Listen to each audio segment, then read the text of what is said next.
Previously, in Hedge Knights, Judea built a tiny area designated for Madzie's schooling. The brave squires repelled the first encounter with the red-eyed and horned visitors. A priority is determined to mine through the small foothill and construct a western gate to help defend from future visitor raids. Yet another war party of visitors arrived at the Bison Glade, this time injuring all but Megahoof and Madzie, further enforcing the need for strong walls. Much of the West Gate is constructed with the promise of ambrosia and beer once it's finished. Episode 4: Growing Pains. The Adlets work diligently to increase the protection against further visitor raids. Judea analyzes what has been built so far and realizes there are improvements to be made and proposes them. Leaving the temporary walls still constructed to keep the heat in is very important, especially heading into the fall.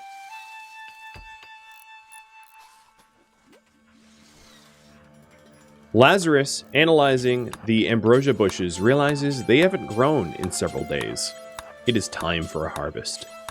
Not only that, but it also might be time for a harvest of the experimental rice grown around the pollution trees. What is important about this experiment is that the rices grown around the trees are compared with the rices they grow in their paddock. If the rices around the trees are indeed not tainted in any way, the trees are truly able to remove the pollution from the soils, and that would be a boon to the Adlets.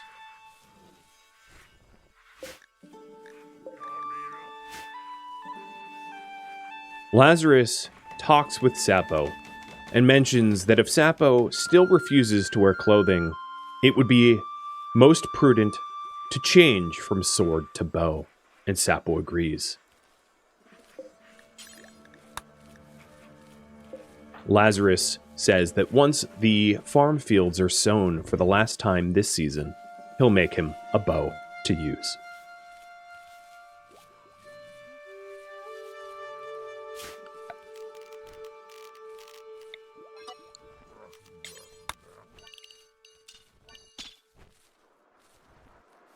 In thinking about the rot and spoil, they realize that if they're to keep the wild creatures fed, but not to lose the rice that they worked so hard to sow, they need a little enclosure for the rice so that it doesn't rot into the soil.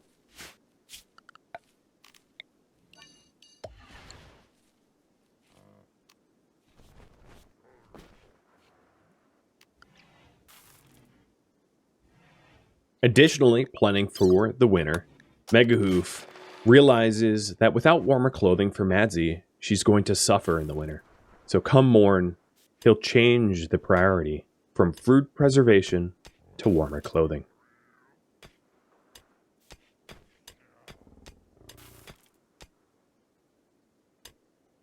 Madzie, playing with the young bison born just a few days ago, realizes that for her to be a part of this community, she needs to make some sort of impression upon it, and decides to tell the others she's come up with a name for the bison. Scorpius, she says. That's the name she wants. It reminds her of home.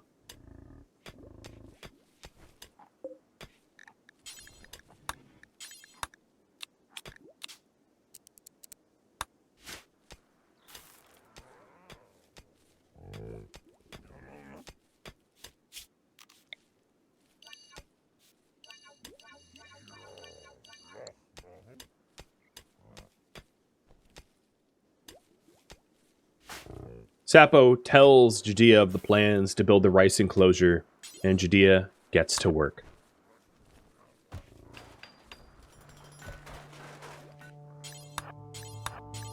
Judea thinks it's a wonderful idea to keep the wild animals fed.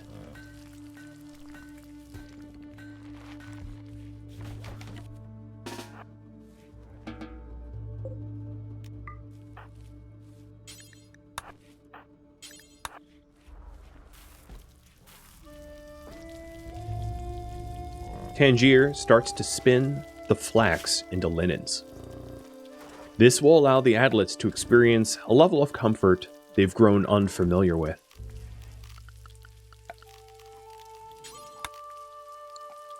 It has been a great many days since any of them have slept somewhere comfortable.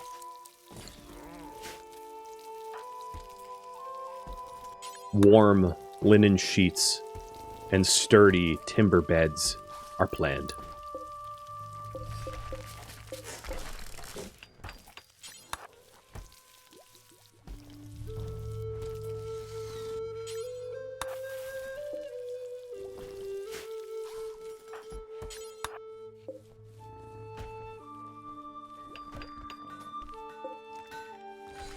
With the abundance of linen, they will also need to construct additional storage for their fabrics and textiles.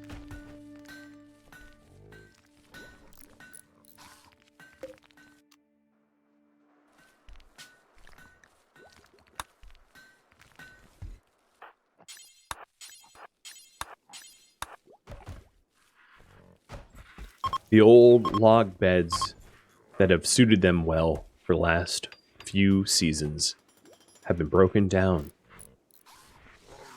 And Judea and Megahoof also plan on a bed for themselves as well, mentioning that not only a bed, but a crib will be needed, for they have a young one on the way.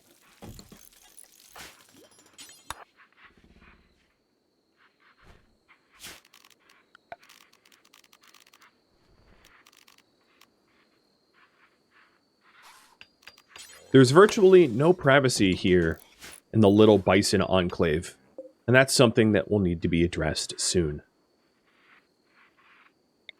The lack of privacy means that the crying young one will wake the others and disturb their sleep.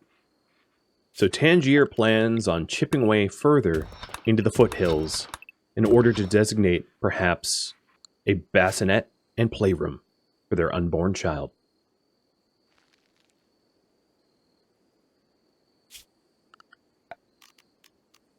On top of that, some of the iron will be designated for a brewery. This was a promise to Tangier. For all of the mining that Tangier has done, they would have the harvest of hops and the brewing of beer. This is what kept Tangier going, so far flung from their little safety enclave, mining the southern Iron Mountain.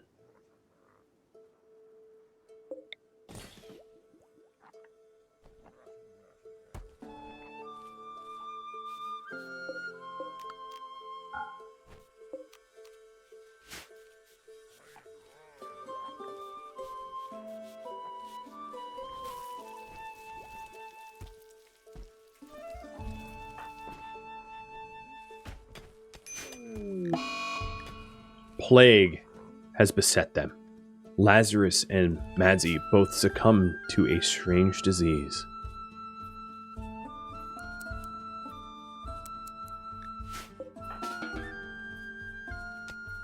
Judea orders both of them to be immediately bedridden for their own safety, and for medicines to be administered.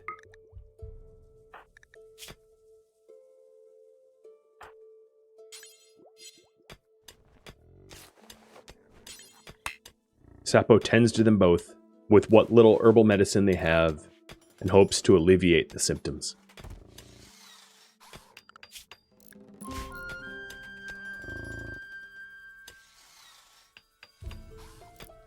Sapo thinks that the plague is quite likely the result of all of the surrounding pollution. This is just a fact of life here.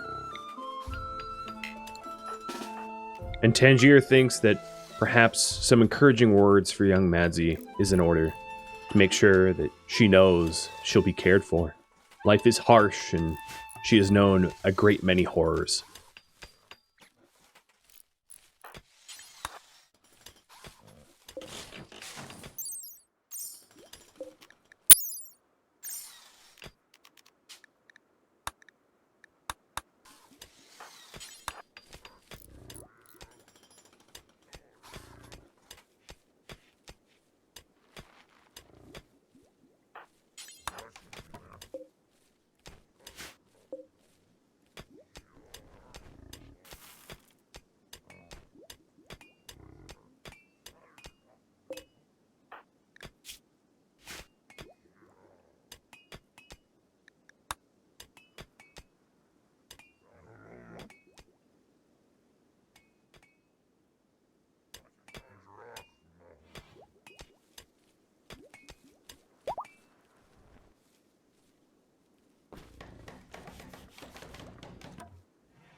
During Madzie's school lessons, Tangier explains how they plan to experiment on the weird and twisted trees. Tangier asks Madzie if she has ever seen such a tree, and she responds no. What they hope to accomplish is to clean the soils around the keep to keep them safe, and to relocate those tainted soils to the trees to see if the trees will clean them. Madzie thinks that this is such an intriguing idea. She wants to participate. At first, Tangier is concerned about the health and safety of Madzie, but realizes that if she is to be indeed a member of their little keep, that they'll have to take risks like this.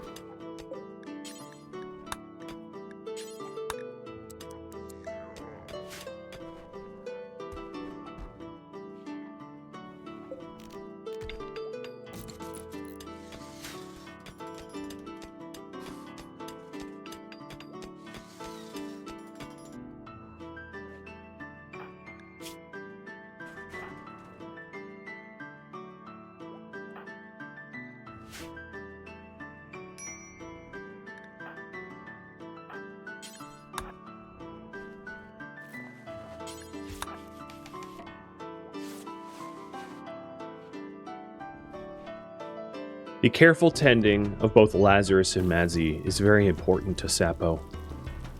Sapo shoulders the burden of understanding medicines for the group, and feels like it is crucially important to tend to them, to keep them bedridden, and for them to recover.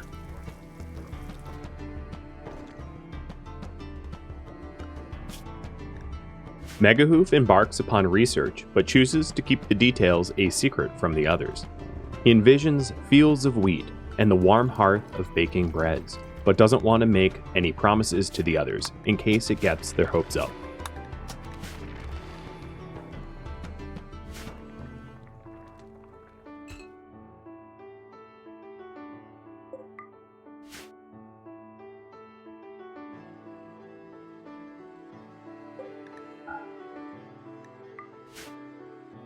Moving away from the coast means that nutrition sources offered up by the oceans are unattainable, and eventually they'll need to supply foods higher in nutrition than just simple rice. Wheat fields and fruit trees hold a lot of promise for Megahoof.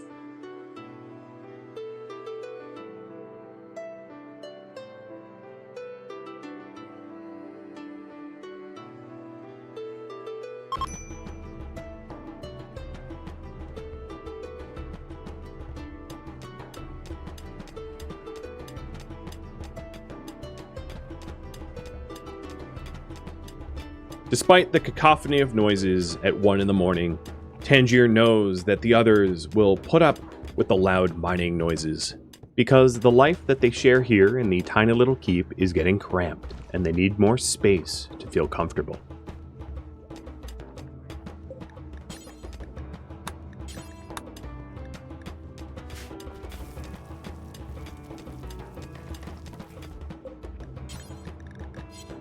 Warmer apparels are going to be necessary heading into the winter months, and a special toque made specifically for Sapo is designated.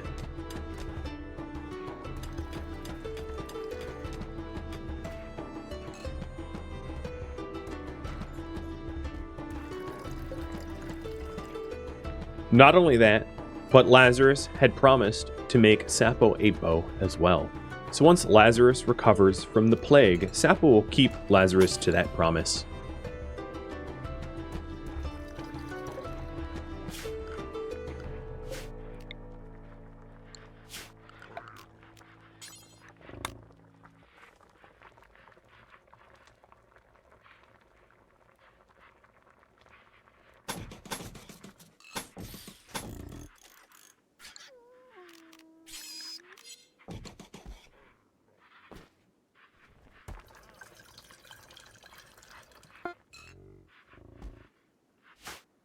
All of the wort has been processed by Sapo, and Sapo brings it over to the fermenting barrel, hoping that this is indeed what Megahoof intended for brewing.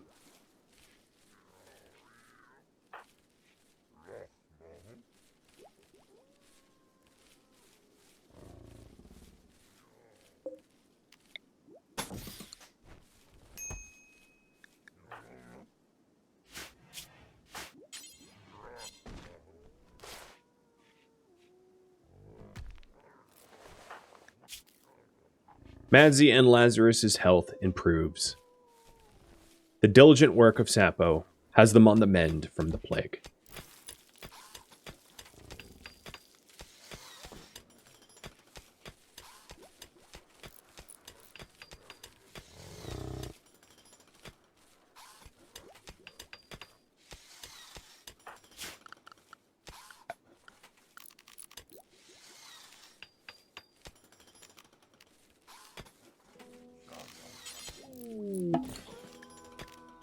A wanderer appears on the horizon, requesting refuge, and the squires agree.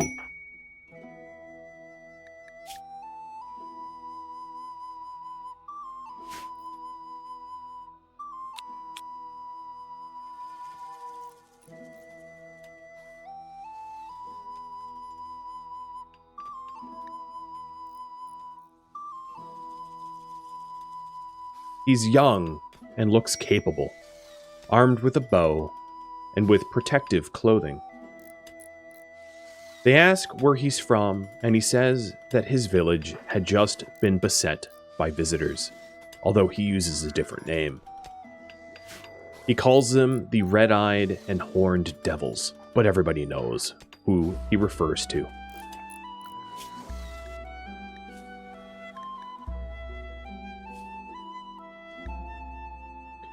They ask him what he is good at, and he says that he enjoys hunting and also enjoys crafting.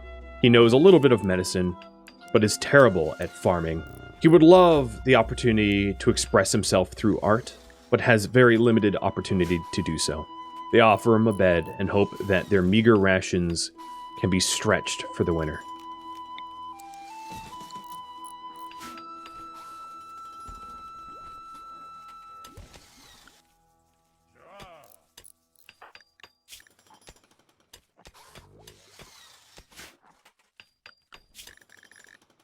He also enjoys working in the nighttime hours. Inappropriate combinations are made.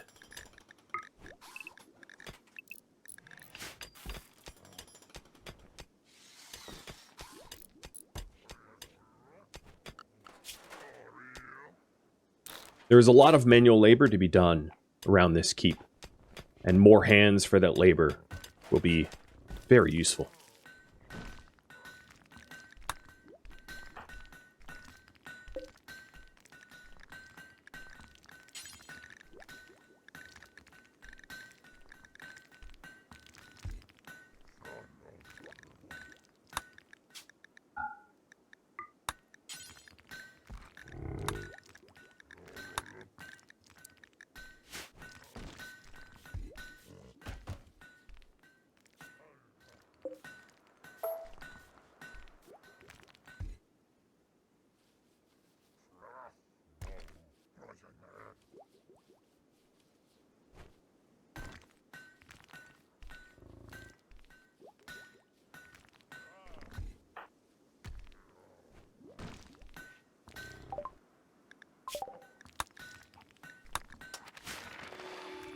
Maguv's plans for the special research project are well underway. Understanding how to sow wheat and sugarcane, herb and carrot, it will expand their diets and bolster their moods.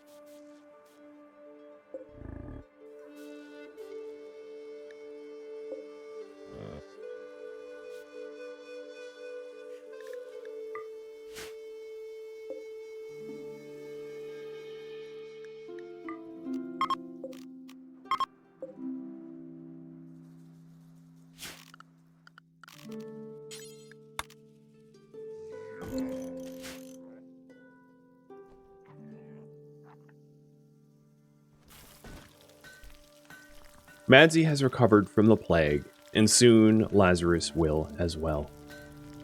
She resumes her lessons at the tiny little schoolhouse, while Mister helps to cut the stone from the mountain. Despite the fact that it's very late in the season, Sapo is hopeful that the last of the rice harvest is yet to come.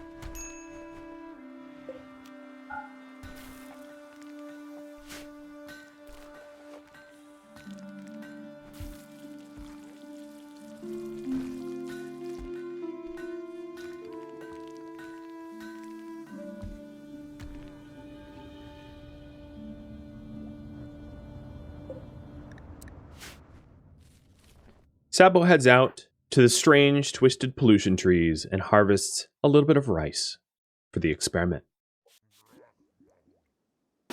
He analyzes his rice, but thinks it's best that Megahoof take a look to make sure that indeed this rice is normal. After close examination of the tree-harvested rice, Megahoof thinks it is indistinguishable from the rice of their paddock. The next stage of the experiment will continue.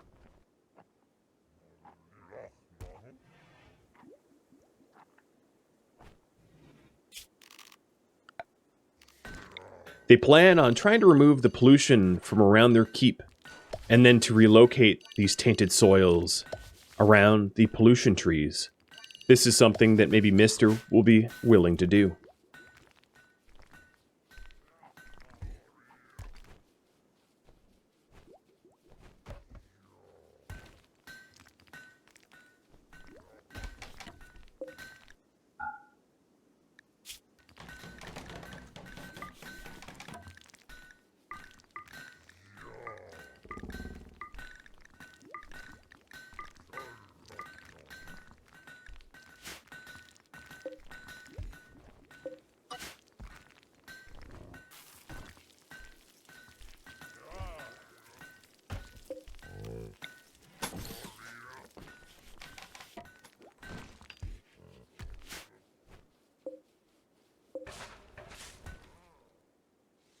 More of the rice is harvested from around the trees, and a special zone designated for the pollution is set up.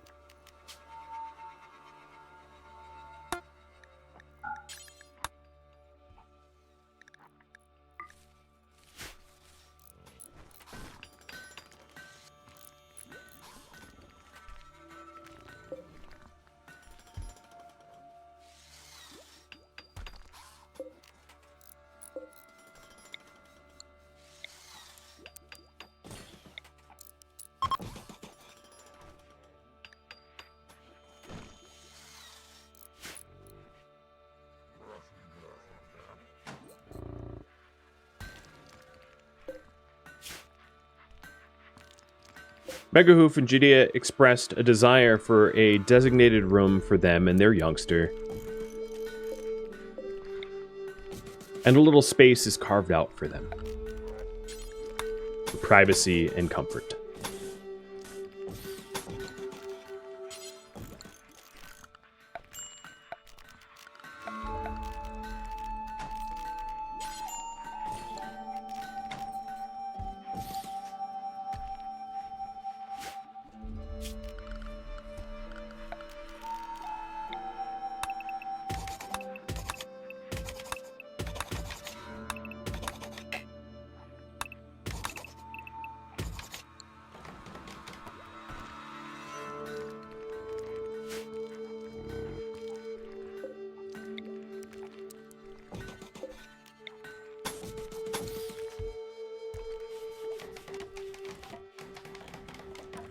Temporary walls are planned so that they can excavate some of the additional footholds of the hills without losing their brewing beer.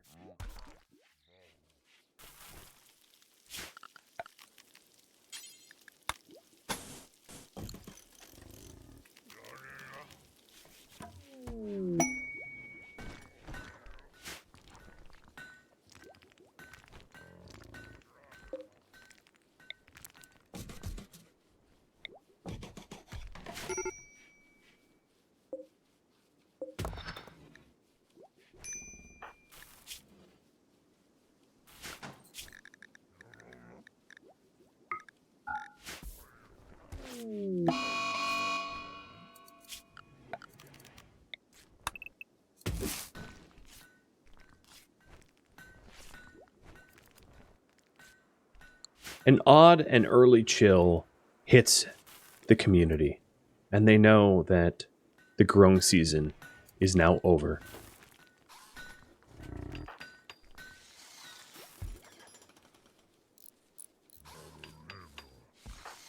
Lazarus starts working on warmer clothing for both Sapo and Madzi.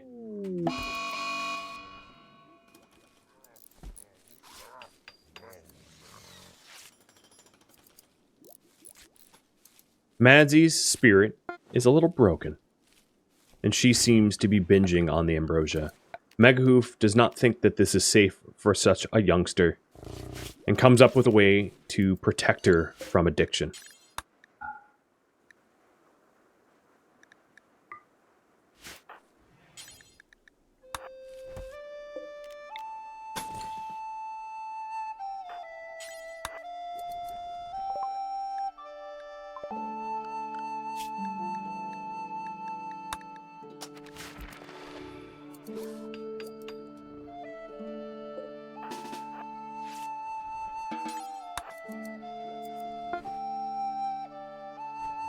Warmer clothing has been tailored for young Madzi. Unfortunately, she's not of the right mind to wear it.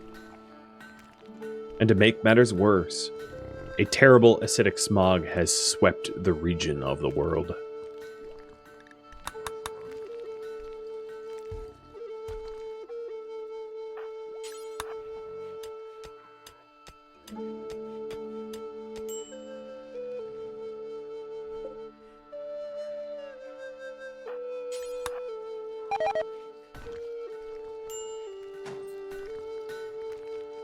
The chill air and the acidic smog reminds the squires that despite the fact that this little glade offers them hope, the world is still hostile and cruel.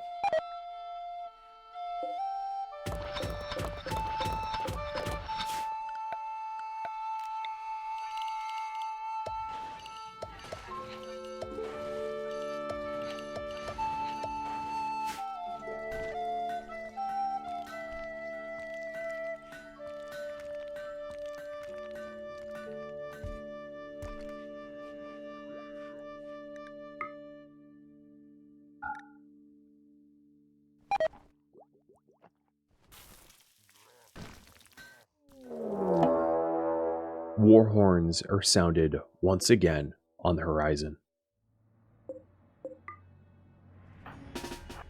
Visitors are coming. Tangier springs into action and readies the trap with the newly constructed walls, and then switches to a sword. He wakes the others and gets them ready for the fight ahead.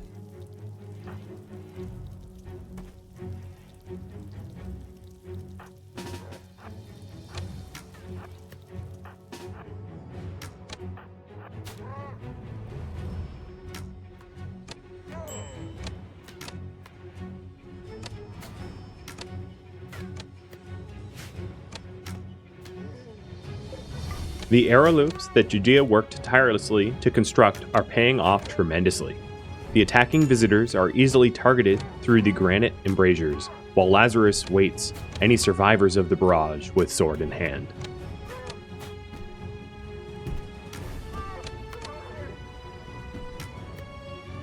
Sections of the eastern perimeter are being besieged by the attackers, but due to careful planning, the squires know that they have layers of redundant defenses, and the attackers will reconsider their tactics soon.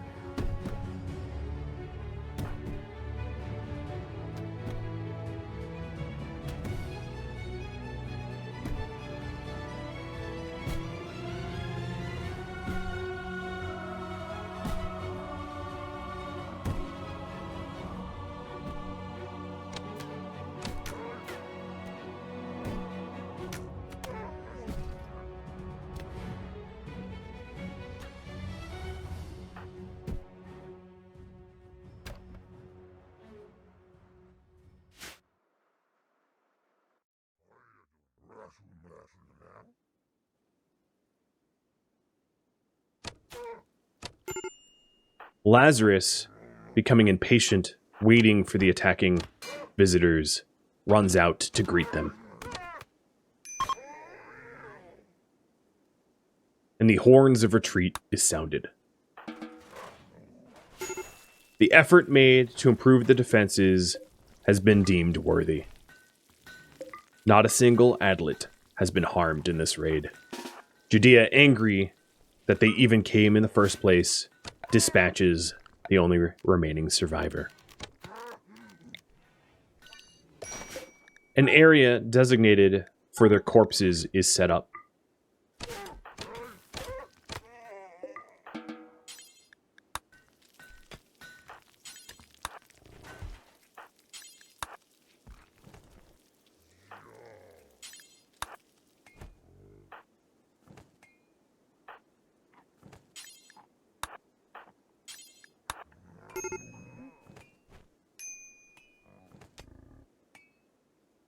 And just like last time, not a stitch of fabric or an ounce of metal will be liberated from their cursed corpses.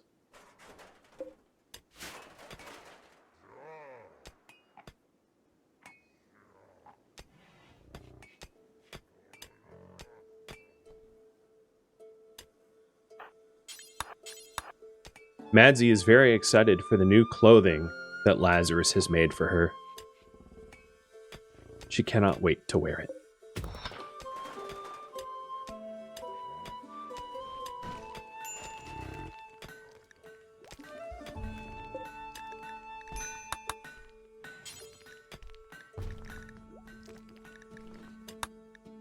Megahoof points out that it might be possible to make specialized masks in order to keep them safe from the pollution, and asks Lazarus to craft 7 of them for protection.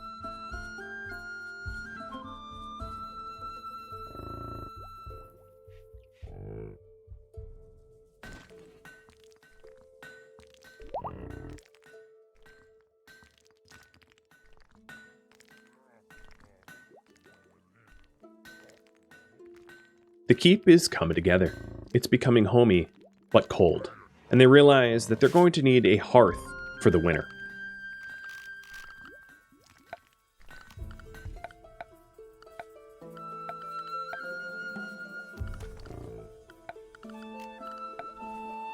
Instead of setting up temporary campfires, which is inferior to keep them warm, Megahoof has the idea of having a designated limestone hearth, offering them some warmth in the months to come.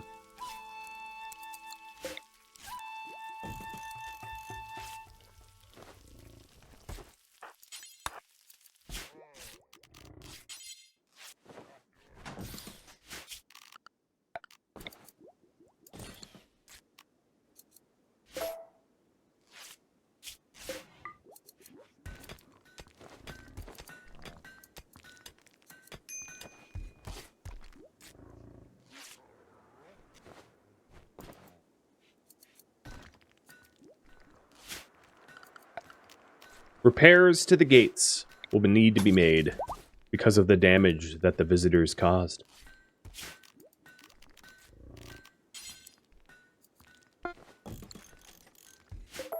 The plan is to have 2 sets of doors, one external and one interior, to be able to control the flow of the raiders more easily.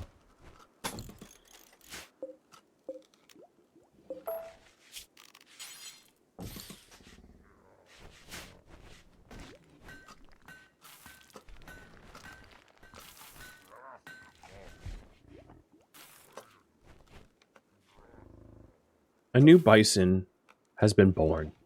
Lily is a mother once again.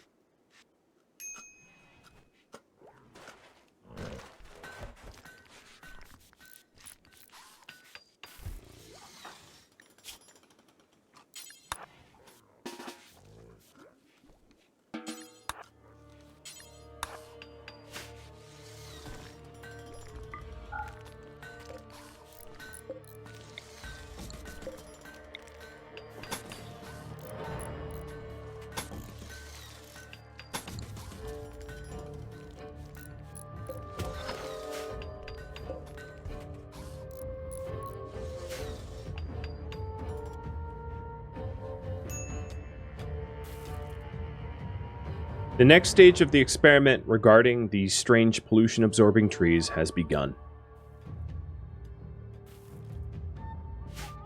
The waste has been relocated to the trees, and once it decays into the earth, they'll see if it is absorbed or not.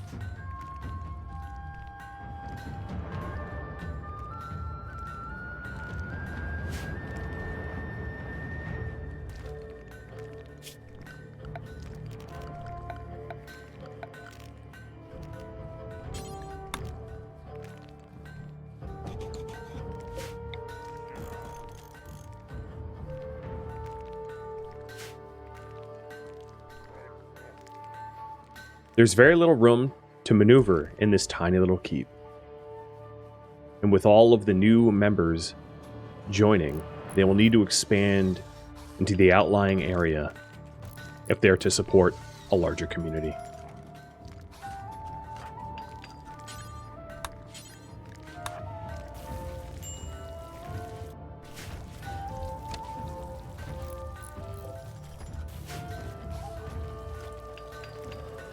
The first bow made by Lazarus is gifted to Mister as a peace offering for joining, and the next one designated for Sappho.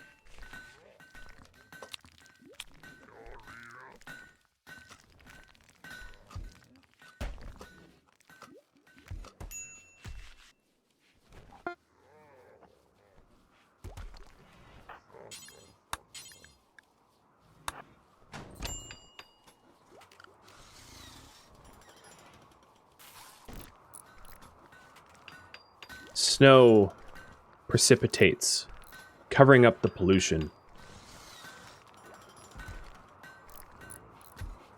The squires hope that, even though they'll know that the terrain underneath them is poisoned, the change of color and scenery might be a welcomed sight.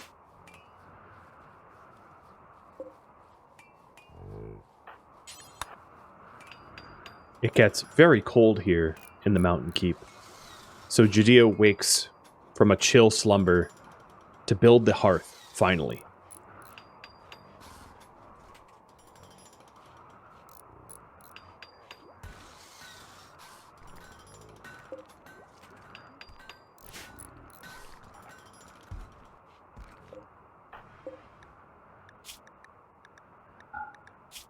They have been using timber up until this point to keep their stoves fueled. They decide to change over to coal. Timber is a resource soon to be run out, and it will be very important to resource more of it. Megahoof thinks to himself that despite the fact that he wants to grow wheat in the spring, understanding how to grow trees to expand the grove is going to be necessary as well.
Judea takes it upon herself to build a tiny little table for some games, knowing that the winter months are coming and that entertainment will be most welcome in the community.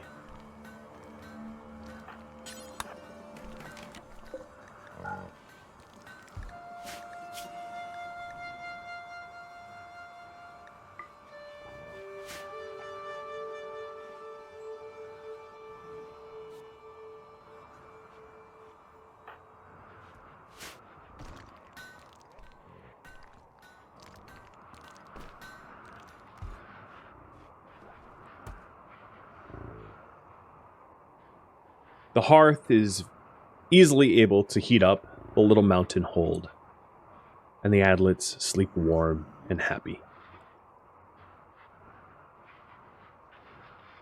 Madsy enjoys her new tailored clothes and dons a mask for her protection. She's volunteered to help try to clean up the pollution, but this means that she'll be exposed to more pollution yet.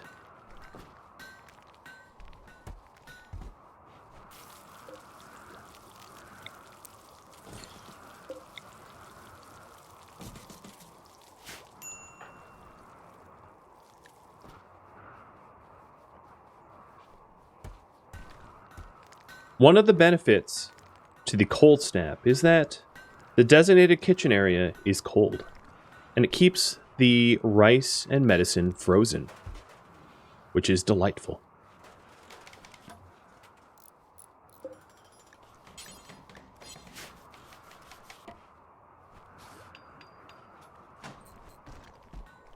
Repairs are made to the outlying gates to fix what the visitors had broken.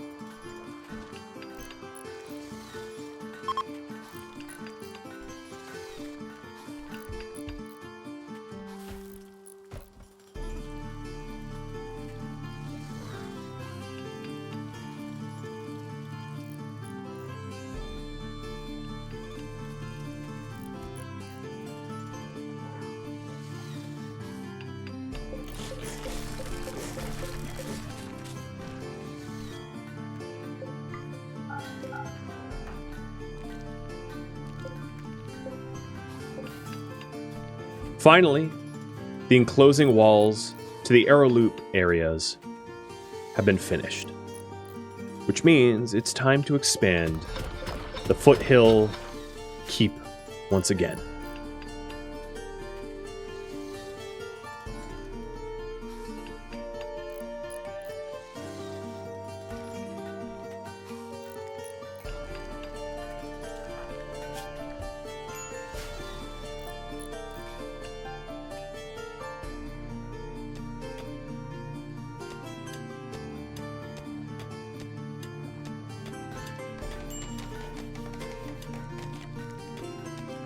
The cold snap ends, and what little snow helped to cover up the polluted terrain is starting to melt. Tangier expands once again the mountainside of the foothill keep.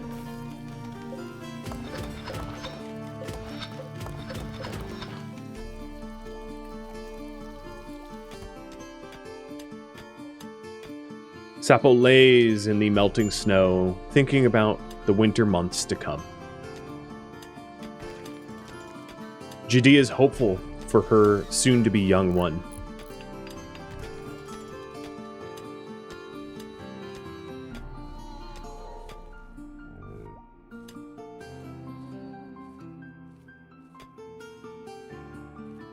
They're halfway through fall, and emboldened by their successes against the visitors, eager to see what winter has in store. Thank you for watching the 4th episode of Hedge Knights Growing Pains. If you have any feedback or questions for me, let me know in the comments below. If you would like to join my gaming community, Rhadamant.com or the description of this video have a link to Discord. If you would like to become one of my Patreon patrons, Rhadamant.com has a link to Patreon as well. This series is a result of my Patreon patrons deciding for a scenario, and the characters in this series are named after them as well. Thank you so very much for watching. A special thank you to those Patreon patrons, and also my Twitch subscribers and viewers like you that support the channel and made it all the way to the credits. Thank you so very much. Farewell, my fellow adlets.